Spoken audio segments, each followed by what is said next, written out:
વરસાદી મોસમ શરૂ થતાં જ આપણે ઉમંગમાં આવી જતા હોઈએ છીએ, પણ આ સિઝનમાં સૂર્યપ્રકાશના અભાવથી ઠેર ઠેર પાણી ભરાવાથી પાણી પ્રદૂષિત બની જાય છે.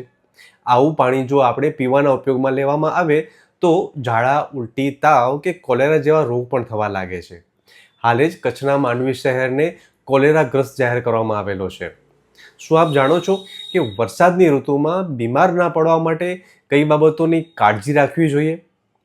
નમસ્કાર, હું છું આપનો વૈદ્ય મિત્ર ડૉક્ટર જીગર ગોર અને આજે આપણે જાણીશું કે વરસાદની મોસમને મનગમતી રાખવા માટે અને સારી તંદુરસ્તી રાખવા માટે આપણે શું બાબતો ધ્યાનમાં રાખવી જોઈએ.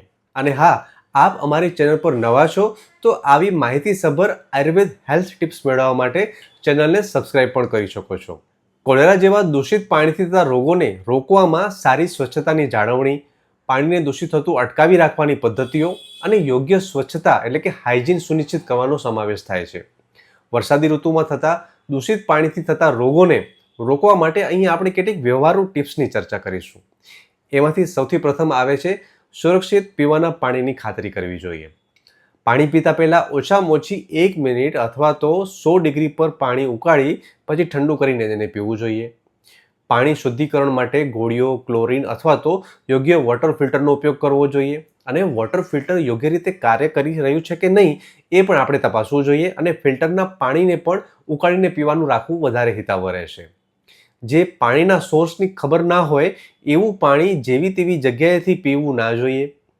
દિવસમાં એકવાર 1 કપમાં અડધી ચમચી હળદર નાખીને એને પીવું જોઈએ. ધાણા અને જીરું સિદ્ધ પાણી લેવાથી પણ સારો ફાયદો થતો જોવા મળ્યો છે. 1 લીટર પાણીમાં 3 ચમચી ધાણા અને 1 ચમચી જીરું નાખીને એને ઉકાળી લેવાનું અને અડધું પાણી બચે એટલે ગેસ બંધ કરી દેવાનો, પાણીને ઠંડુ થવા દેવાનું અને પછી એને ગાળીને પીવાના ઉપયોગમાં લઈ શકાય. આનાથી તમારી પાચન અગ્નિ સારી બનશે અને તમને બીમાર થતાં પણ અટકાવશે. પાણીને ખરાબ થતું અટકાવવા માટે સ્વચ્છ ઢાંકેલા પાત્રોમાં પાણીનો સંગ્રહ કરવો. દરરોજ પાણી ભરવાના પાત્રને સારી રીતે સાફ કરવાનું અને વધુ દિવસ સુધી પાણી વપરાયા વગર જો એક જ જગ્યાએ રહેતું હોય તો એ ટાળવું જોઈએ.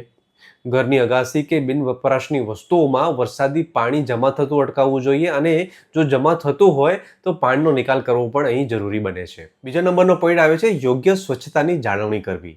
સાબુ અને ચોખ્ખા પાણીથી હાથને સારી રીતે ધોવાની આદત ખાસ રાખવી જોઈએ. ખાસ કરીને જમતી વખતે, ખોરાક બનાવતા પહેલાં કે શૌચાલયનો ઉપયોગ કર્યા પછી હાથને સારી રીતે ધોવા જોઈએ. જો સાબુ અને પાણી ઉપલબ્ધ ના હોય તો આલ્કોહોલ બેઝ હેન્ડ સેનિટાઈઝરનો ઉપયોગ કરવો હિતાવહ રહેતો હોય છે. Third factor is food safety is must for your health. ખાતરી કરો કે તમામ ખોરાક સારી રીતે રાંધવામાં આવે અને હંમેશા ફ્રેશ ફૂડ જ ખાવો જોઈએ. આજકાલ સ્ટ્રીટ ફૂડ અથવા તો લાંબા સમય સુધી રાખવામાં આવેલ વાસી ખોરાકને ટાળવું જ હિતાવહ રહેશે. ઇન્ફેક્શનથી બચવા માટે તમે જાતે છાલ કાઢી શકો એવા ફળો અને શાકભાજી ખાઓ. વરસાદી ઋતુમાં આયુર્વેદ અનુસાર પાંદડાવાળા શાકભાજી આપણે ના ખાવા જોઈએ અને એની જગ્યાએ આપ કઠોળનો ઉપયોગ જો કરો છો તો વધારે સારું રહેશે. આપનું પાચન સારું રાખવા માટે આદુનો રસ અડધી ચમચી અને 1 ચપટી સેંધવ નમક નાખીને જમવાની વચ્ચે એને લેવાનું, જેનાથી તમારી પાચન અગ્નિ સારી રહેશે અને પેટની સમસ્યા નહીં રહે. ફોર્થ પોઈન્ટ આવે છે આપની આસપાસના વિસ્તારને સેનિટાઈઝ કરવાનું. નિયમિતપણે પાણીનો નિકાલ કરવો અત્યંત જરૂરી છે. ખાસ કરીને રસોડા અને બાથરૂમમાં જે જગ્યાએ પાણી ભરાઈ જતું હોય એવી જગ્યાએ સારી રીતે એને સાફ કરી અને એને જંતુમુક્ત રાખો. વાતાવરણને જંતુમુક્ત કરવા માટે કપૂર, ગુગળ, ગાયનું ઘી કે લીમડાનો ધૂપ નિયમિત રીતે ઘરમાં કરવો જોઈએ, જેથી કરીને વાતાવરણમાં ભેજને લીધે થતું ઇન્ફેક્શન ઘટી જાય છે. ઘરમાં કચરાનો પણ નિકાલ યોગ્ય રીતે કરવો જોઈએ અને ખાતરી કરો કે માત્ર ઘર જ નહીં, ઘરની આસપાસની જગ્યા પણ સ્વચ્છ અને સારી રહે. 5મા નંબરનો પોઈન્ટ છે આપનું વ્યક્તિગત સ્વચ્છતા.